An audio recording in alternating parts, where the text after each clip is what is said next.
Hello there everyone, welcome back to the channel. My name is Elliot Webber and welcome to the first BTCC edition of Webber's Race Roundup. Yes guys, that is right, I have brought it back for 2023. Of course, some of you, if you were around back then, I made a sort of a pilot episode 2 years ago where I just spoke about the qualifying results and the race results from the opening round of the 2021 BTCC season. I didn't do it in 2022.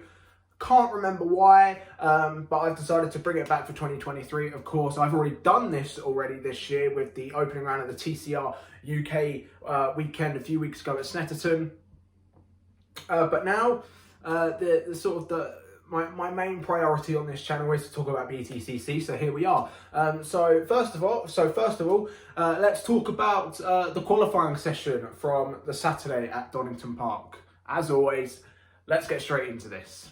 So starting off with the first qualifying session of the year, a lot of people were expecting the BMWs to be up there, as per usual they always are around Donington Park. And quite surprisingly, a lot of people sort of expected the Napa Racing Fords to be up there. Of course, after last year, not a lot of people expected the Napa Racing Fords to actually pose some sort of challenge this year. A lot of people were expecting, like myself, for it to be a BMW or a Hyundai on pole, but it was neither. It was, in fact, a Napa Racing Ford, and it was the Napa Racing Ford of Dan Rowbottom who took pole position in the top 10 shootout and would, of course, then be on pole for race one. If you don't know the top 10 shootout, if you weren't there at Donington or you were just living under a rock for the past week, TOCA or BTCC decided to return the top 10 shootout that they've been trialling over the past few years. It was the first of what will be at 5 events this year. So for 5 events this year,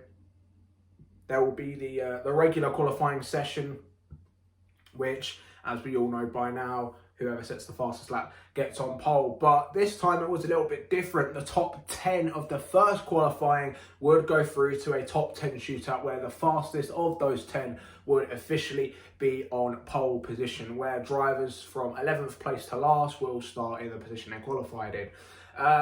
One person who I was quite surprised by was Andrew Watson. He was a star this weekend, and I will talk about him later on in race one. But what a qualifying session he had for a rookie, you know, coming out of GTs and Le Mans type cars, rear wheel drive, big V8s and stuff like that, to move into a 2-litre front wheel drive touring car in his first ever qualifying. Very good. So my star of qualifying is Andrew Watson, but it was Dan Rowbottom who took pole from, who else? Ash Sutton took P2 in the second of the Napa Racing Fords, with Jake Hill rounding out the top 3, the first of the BMWs in hhis sole Laser Tools MB Motorsport BMW. So that was the top 3. Now let's talk about race number 1. So race number 1 of the 2023 BTCC season kicked off in fairly soggy conditions. It was quite damp out there for the first race. It would later dry up later on in the race, and we will talk about race 2 as well, as the weather played a big part in race 2. But race 1, it was moderately wet for the majority. I believe everyone started on the wet tyres, and I don't think anyone made changes onto the slick, so it was wet. It was basically full wets for the entirety of the race, and of course, like most BTCC seasons, it does start off with a bit of controversy and a bit of arguments being thrown about, as off the start, Dan Rowbottom didn't get the best of starts, probably still getting used to the way the Ford handles compared to the Honda. It was Jake Hill who got the best start of the top 3, in my opinion, and then it was the first controversial moment of the 2023 BTCC season. First of many, Jake Hill tried to go slit in between the 2 Napa Racing Fords, and Ash Sutton closing the door, who was ahead at the time, closed the door. They made contact, and Ash Sutton would later have a bit of a slide, a bit of a weave on, and he would go onto the grass, collect loads of wet grass into his bumper, and unfortunately that would be the end of his race. He later DNF'd under the safety car. So yeah, not the best start to Ash Sutton's campaign. Of course, as we know, Ash is back once again to gain his 4th and 5th championship, but he's got to get that 4th first. So not the best of starts for Ash Sutton. I'd also like to point out that Jake Hill was given a 3-place grid penalty for race 2. So the result that he had, he would keep that result, but he would start further down than what he should have done. In my opinion, do I think Jake Hill should have been penalised? Absolutely not. I think that was 100% the wrong decision, and I think a lot of people will agree with me on that one. I think, in my opinion, it was Ash Sutton's fault. He came across very aggressively on Jake Hill's car, and there's not much Jake Hill could have done. It was either that. I can understand why Ash Sutton did it. You know, he was momentarily the leader and he wants to defend his position. He has every right to do that, but the way that he defended it, I don't think was on. I think that Jake Hill, there's nowhere Jake Hill could have gone. So in my opinion, it was Ash Sutton's fault, but I don't think anyone should have been penalised for it. So yeah, so later on in the race, in fact, it wasn't Dan Rowbottom who took the win. It wasn't even Jake Hill. It was Dan Cammish in the 3rd of the Napa Racing Ford Focuses. I'm going to be saying Napa Racing a lot, I think, throughout this video. But yes, Dan Cammish took the first win of the 2023 BTCC season in what was a outstanding drive. He stayed out of trouble and made the move on Jake Hill at the old hairpin. Absolutely unbelievable. Well, I wouldn't call it unbelievable. We're used to Dan Cammish's extraordinary drives in the wet weather. We've seen it in his Honda days. So, yeah, for that, this is really big for Dan Cammish, I think. To start off his year with a win, especially after what was a season full of bad luck last year. I think there was no doubt Dan Cammish was one of the unluckiest drivers on the grid in 2022. So I think to get that first win and to be the first Napa driver as well to take the win, we know that. We know that the partnership between Cammish and Sutton last year was very strong. However, I don't think that's going to last. I do think Cammish is owed one, especially because of how great of a number 2 he was last year to Ash Sutton. I don't see Dan Cammish sort of kneeling down for Ash this year. I do think Dan will be a little bit more selfish, and rightly so. I do think Dan Cammish should, obviously we know he should have been a champion already. So yeah, I really hope that we see a more of a ruthless Dan Cammish this year, and hopefully this will be the first win of many. And in fact, it was the first of many. We'll get into race 3 later. Jake Hill would take P2, a very good start to his campaign. Of course, as we know, Jake Hill back at Team BMW this year to, of course, hopefully bring him his first championship. He is, of course, my personal pick for the championship, so I sort of have to have him do well, and hopefully I haven't jinxed him this year. But once again, it was another familiar name on the podium, completing the top 3. Tom Ingram rounding off the podium in the first race of the season. He has been struggling. He was struggling that weekend, and I think you could see it that Ingram didn't look very happy with the car. If you watch the qualifying live stream, you can see that he wasn't very happy, maybe with setup or something. And of course, we do know he was lacking a bit behind, as he did miss FP1 due to an engine blow up, I'd call it. So the top 3 of race 1 was Dan Rowbottom was Dan Cammish, Jake Hill and Tom Ingram. Now, my driver of the race, this is something that I'm going to do for all 3 races in this video. My driver of the race, and then we will talk about driver of the day at the end. So driver of the race for race 1, I'm going to give it to Andrew Watson. If you watch that race, Andrew Watson, as I said in qualifying, unbelievable, and he was on a different level. Like, if that was your first touring car race and I told you that Andrew Watson was a rookie, you probably would have laughed at me, because he did not look like a rookie at all. He looked like a veteran, to be honest. An absolutely unbelievable start to Andrew Watson's campaign. As I say, unbelievable. It was a brilliant drive. He drove from P9 to P4. Just top-notch driving. Amazing. Honestly, we probably should have expected it from a guy who's raced at Le Mans, but still, absolutely unbelievable drive. So Andrew Watson gets my race 1 driver of the race. Now, a lot to talk about as we move on to race 2. I'm going to take a deep breath for this one, because there is a lot to talk about in race 2. So, as I mentioned, after race 1 and throughout the support races, it did start to dry up. But then, the rain came again. The old, I'd call it the old Nottingham weather. I think, I don't know what the weather's like up there at Donington Park, but to anyone who lives in in Nottingham or near Donington Park, you can let me know. So yeah, the rain came down just as they were lining up to the grid, just as they completed their formation laps. And I'm going to talk about one person here, and I'm going to say his name. I'm going to say Nick Hamilton, and we will talk a bit more about him later on. Nick Hamilton was the first driver out of everyone to make the decision to move on to the wet tyres. That is important. So Nick Hamilton was the first driver to come onto wet tyres, and then as they completed their formation lap, a ton more drivers came in. The majority of them stayed out, but a lot of them, the majority of the team hard cars, I think 2 of the Toyotas, I think Adam Morgan came into the pits as well. I think it was about half the grid stayed out and half the grid came in at the start. So yeah, that's just part one of race 2. So it got off once again to it was a cautious start, I'd say that, for everyone on the dry tyres. Dan Camish held his lead from Jake Hill Dan Camish held his lead from Tom Ingram and Andrew Watson. Of course, Jake Hill had his grid penalty. He moved up to P4 though, but then Ricky Collard, who was one of the drivers who actually pitted onto the wet tyres, Ricky had a fairly decent first race, of course, back here in his second year in Toyota. He unfortunately DNF'd very mysteriously. He didn't have contact with anyone, but he was seen crawling along with a broken, I believe it was a broken front suspension, or it might have been a toe-in that was broken. But yeah, it was a broken car nonetheless, and unfortunately it was a very angry Ricky Collard getting out of his Toyota to a safety car.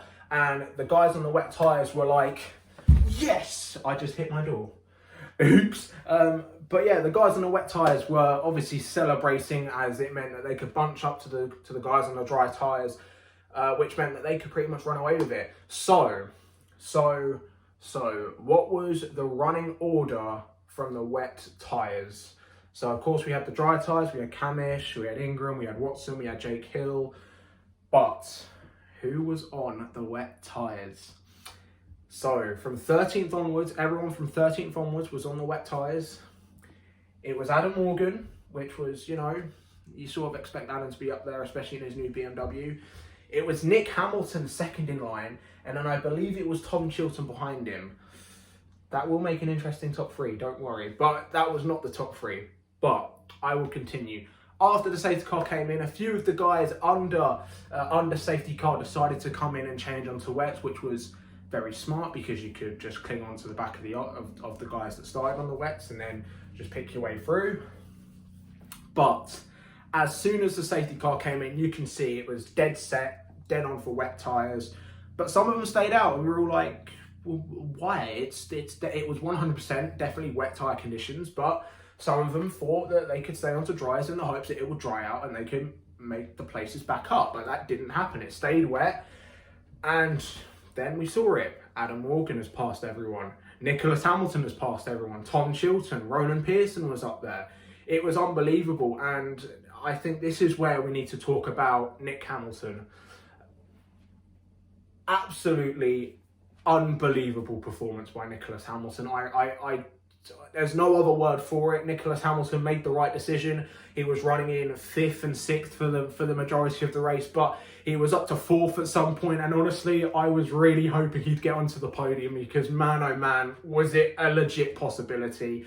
Unfortunately, there were some guys who I do think were naturally quicker, whether that be by quicker car or ability, but we won't talk about that. We will just talk about how Nick Hamilton held his own. He held his own. He defended from some drivers. He kept some of the Napa Fords and the BMWs behind him for the majority of the race. He had an awesome battle with Mikey Doble, who also performed really well.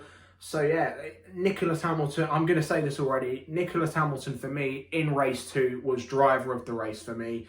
It was just an unbelievable drive from someone who has many critics, but I really hope that some of those critics have sort of shut their gobs a bit now, because Nick, I think for me, that race, I think just solidified his right to be on the touring car grid. It was absolutely unbelievable, and full props to Lewis Hamilton as well, who was there cheering him on incognito. But so massive respect to Lewis for being there. But many congratulations to Nicholas Hamilton, because it was an awesome performance and thoroughly deserved what was at the time P7, and we'll get into that. So now we've spoken about the guys in 5th and 6th, now let's talk about the top 3, which is probably why you're here. It wasn't Adam Morgan, who many people expected. He got caught up in some traffic trying to pass the guys on the dry tyres. And so someone decided, okay, Adam, you're not going to win this race, I'm going to win this race. And it was none other than Tom Chilton. Not Ingram. Tom Chilton came through to take his first win in over 4 years, and man oh man, was I happy. I've been a bit of a Tom Chilton fan for a long time. I remember my first year watching BTCC. He was in the Aeon Fords and he had the Sonic hair, the spiky hair, and I believe it was dyed red at the time. So to see Tom Chilton come back after his win drought, absolutely unbelievable. Could not be more happy for him as well. He's always had a smile on, even when he's been struggling. So absolutely unbelievable to see Tom Chilton come back to winning ways. He thoroughly deserved it. Adam Morgan, however, he wouldn't take the win, but he would take his first BMW podium, or his first podium as a manufacturer BMW driver. A pretty excellent performance by Adam as well. And we need to talk about Ronan Pearson, who went from hero to zero just like that. Ronan Pearson on track came through in P3, but it was confirmed about an hour later that he had failed the ride height check. So Ronan Pearson, my personal prediction for the Jack Sears Trophy this year, after an excellent performance, stayed out of everyone's way, stayed out of trouble and took a maiden podium.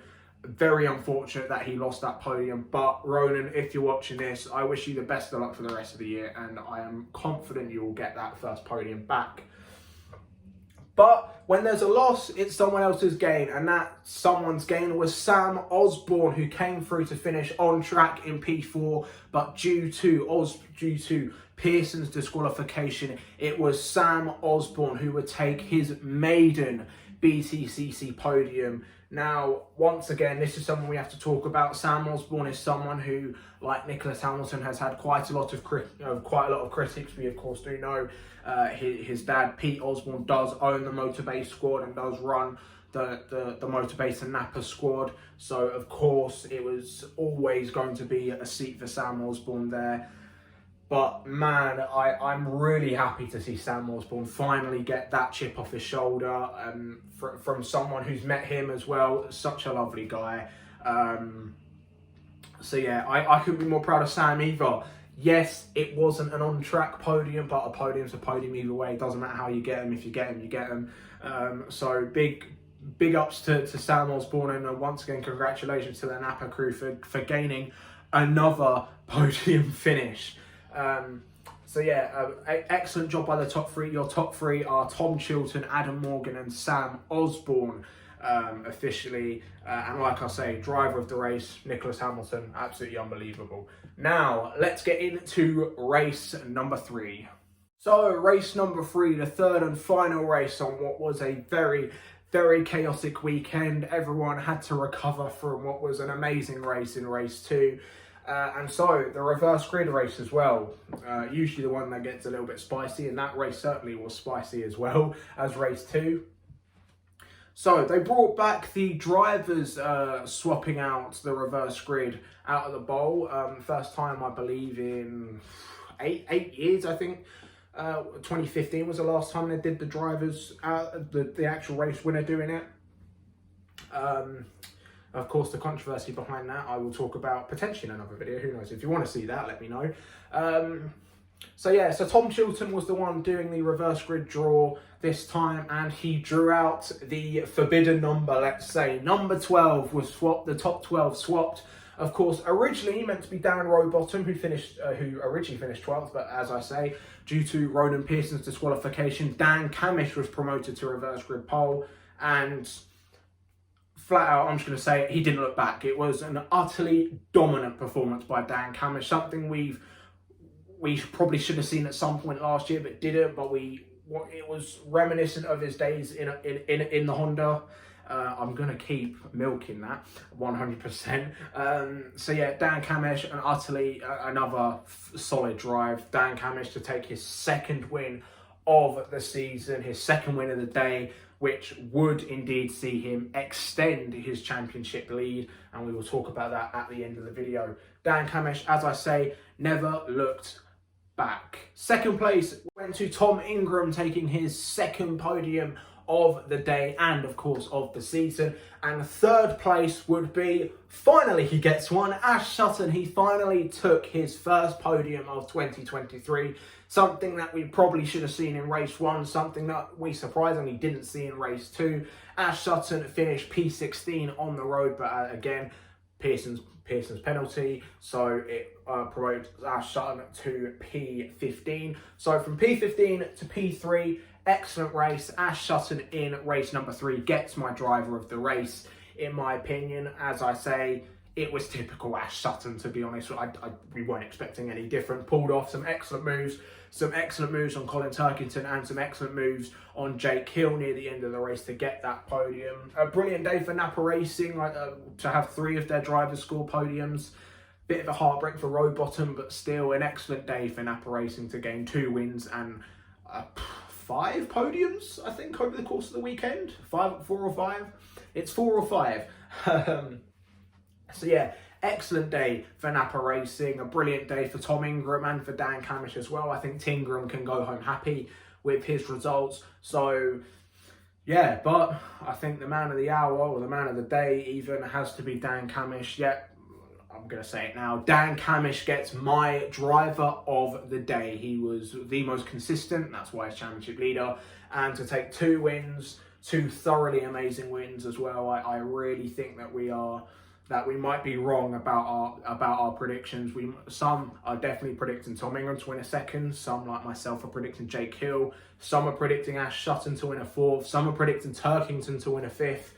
But no, I think Dan Cammish has just slapped us all in the face and gone, nah, Dan Cammish is here, and Dan Cammish 100% will be in the championship fight. But let me know your guys' thoughts in the comments below. What do you make of the opening round of the 2023 British Touring Car Championship? Were you satisfied with the results, or do you think that maybe your favourite driver should have been winning instead?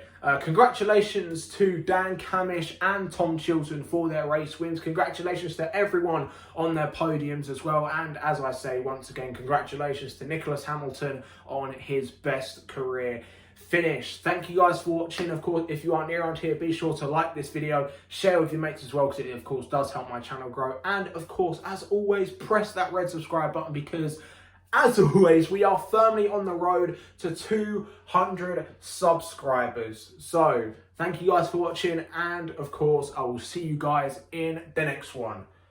Goodbye.